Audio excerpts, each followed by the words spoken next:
ఈరోజు రంజల్ మండల్లో మీటింగ్ పెట్టడం జరిగింది.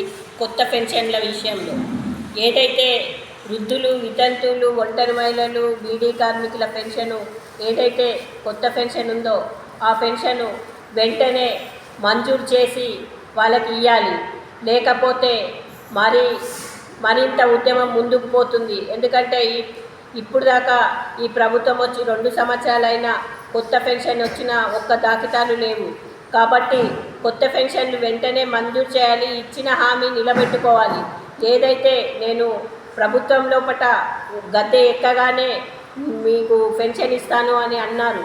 6 నెలలు అంటే సంవత్సరము తర్వాత కూడా ఇస్తానని మేము ఆశ పెట్టుకున్నాము. కానీ 2 సంవత్సరాలైనా సీఎం గారు ఈరోజు దాకా ఒక్క పెన్షను ఇచ్చిన దాఖలాలు లేవు. మళ్ళీ అదే పక్క రాష్ట్రంలో ఏదైతే పెన్షన్ ఇస్తున్నారో వృద్ధులు, వితంతువులు, ఒంటరి మహిళలు, వికలాంగులు అదే 100% డిజేబుల్డ్ 100% డిజేబుల్డ్కి 6,000, 15,000 ఏదైతే నార్మల్ పర్సన్స్ ఉన్నారో వాళ్ళకి 6,000, వృద్ధులు, వితంతువులు, ఒంటరి మహిళలకి 4,000 పెన్షన్ ఖచ్చితంగా ఇవ్వాలి. అదే పక్క రాష్ట్రంలో ఎక్కగానే ఆయన ఇచ్చిన 3 నెలలు కూడా కట్టి పెన్షన్ ఇచ్చిండు. అదే మరి ఈ రాష్ట్రంలో పెన్షన్ ఎందుకు ఇస్తలేడు? 2 సంవత్సరాలైనా అంటే ఎక్కిన వెనకనే మన చంద్రబాబు నాయుడు ఎక్కిన వెంటనే పెన్షన్ ఇచ్చాడు. మరి ఈయన అంతకంటే ముందే ఎక్కిండు, ఎందుకు పెన్షన్ ఇస్తలేడు? కాబట్టి మనమందరము నడుము బిగించుకొని ఉండాలి. ఏదైతే కృష్ణమాదయ్య ఆదేశాలు ఇచ్చాడో 13వ తారీఖున చలో హైదరాబాద్కి మీరందరూ కూడా సిద్ధంగా ఉండి తాడో పేడో తేల్చుకొని మనము మన పెన్షను ఒక్క మనిషి వెనక 40,000 పెన్షను ఉన్నది. కాబట్టి కొన్ని కోట్ల పెన్షను అతని మీద ఉంది. కాబట్టి ఆ ఆగిపోయిన పెన్షన్ మొత్తం కూడా కట్టించాలి. ఇంద్రమ్మ గృహాలు ఉన్నవాడికే వస్తున్నాయి, లేనివాడికి ఇంద్రమ్మ గృహాలు వస్తలేవు. దీన్ని గమనించుకొని సర్వేలు చేసి లేని వాళ్ళకి ముందు ఇండ్లు కట్టించాలి.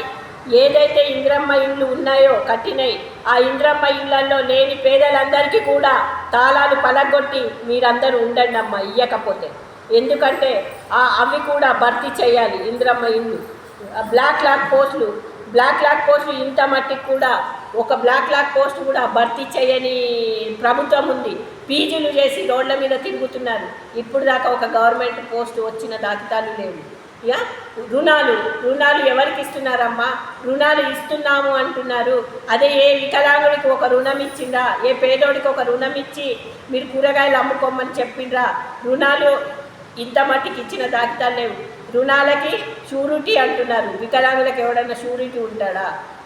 నమ్మకంతో ఒక లోన్ ఇచ్చి వాడికి ఒక ఉపాధి కల్పించి ఒక ఆటోనన్నా కిరాణా షాప్ పెట్టుకోమని, బట్టల షాప్ పెట్టుకోమని, కూరగాయలు అమ్ముకోమని లోన్ ఇచ్చి వాళ్ళకి బాగుపరిచిన సీఎం గారు ఎవరైనా ఉన్నారా?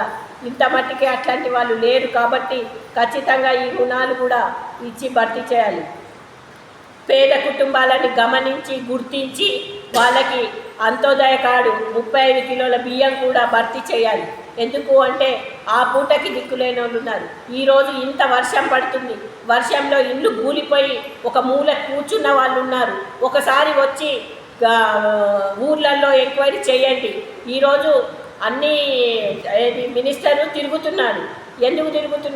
ఎందుకు మీటింగులు పెడుతున్నారు? పేదల గుడిసెలలో వచ్చి ఒకసారి ఉండమని చెప్పండి. ఎమ్మెల్యే గారికి ఫోన్ చేస్తే ఫోన్ లేపే పరిస్థితి లేదు.